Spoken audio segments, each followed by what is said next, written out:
بسم الله الرحمن الرحيم الحمد لله رب العالمين والصلاة والسلام على رسول الله صلى الله عليه وسلم habeen wanaagsan saxaafadda sharafta leh ee isugu timid goobtan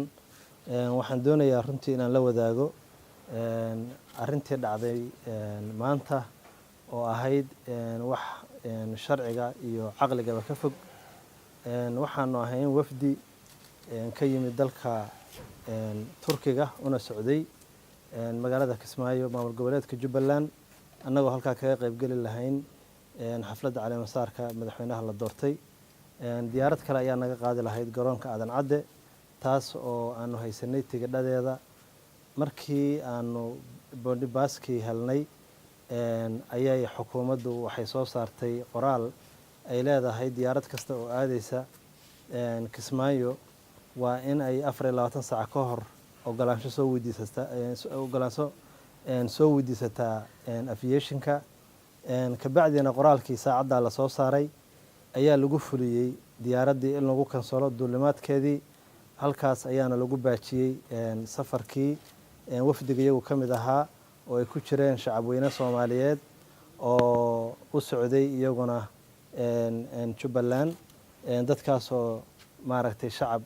iska duruufaysan ama maaragtay noocyada kala duwan ee bulshada isugu jiray waayeel dhalinyaro iyo haween dabcan qofka safraya waa fahmi kartaan waxaad kaloo garan kartaan qorraxda kuleelkeeda iyo qaabka lagu soo galo airportka dadkaas oo dib aad u fara badan kala kulmay wixii maanta meesha ka dhacay iyadana aad iyo aad baan runtii uga xunnahay si gaar ah waana ka tacsiyeenaynaa in shacabka aan loo aabayeelin aan la ixtiraamin aan maaragtay loo turin iyada oo maaragtay dawladdii iyo calankoodii maaragtay lagu dulminayo arrintan meesha ka dhacday waxay ahayd غير qaanuun ah oo ka soo horjeeda qofka muwaadinka xorriyadiisa in uu xilligu doono safri karo maaragtay meeshu doonana dalka uu ka aadi karo iyadoo aysan jirin wax dambi ah ama wax ka soo horjeeda shuruucda dalka u yaala oo lagu haysta aysan jirin in si maaragtay ula kac ah oo ku salaysan qiimeyn ama maaragtay rabitaan shakhsiyadaysan loogu xadgudbo qofka madax banaanidiisa oo cambaaraynayna waana ka soo horjeednaa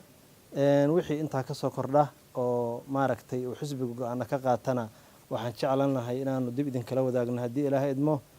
laakiin waxaanu kaliya rabnaa inaan idiin sheegno xukuumadda dadka hadda jooga inay iska indhatirayaan dastuurkii ay dadkan dhigteen ay maaragtay ku wada joogeen ayna ku socdaan jid qardad jeexa oo keeni kara maaragtay runtii dhibaato iyo qalalaaso siyaasadeed oo laga yaabo inuu meel kale sii gaaro taasna waanu ka digaynaa haddii ilaahay idmo aad iyo aad baad u mahadsantihiin wasalaamu calaykum waraxmatullahi wabarakaatu warqad la soo saaraa jirta gudoomiye oo magaciina ku xirran yahay xisbiga marun baan soo been weli anagu bayaan ma na soo saarin